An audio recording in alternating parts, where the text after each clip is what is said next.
OperaWine, OperaWine, OperaWine. Now I stay in a wonderful wine cellar from Abruzzo, identity of Abruzzo. With me, Marina Masciarelli. Is a Villa Gemma 2006. 2006 is wonderful vintage, big vintage, very important vintage. Is Montepulciano d'Abruzzo. Marina, how are you? Thank you very much. Nice, very nice. Thank you. I'm very happy for interview with you because I like very much your wine. It's very soft nose, elegant, rich in the mouth, big tannins, big fruity. But can you describe the characteristic of the vintage 2006? 2006 is a very good season. A little bit hot in most of the part of the Italy. It's a very long summer. But in the spring we have a lot of rain, thanks of this.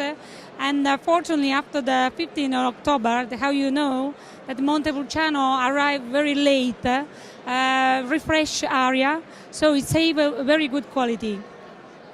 Thank you for your emotion and your wine, for your time. I like very much your family, your wine, your region. Thank you so much. See you in Abruzzo. Thank you. All the wine lover of the world. OperaWine, OperaWine, OperaWine.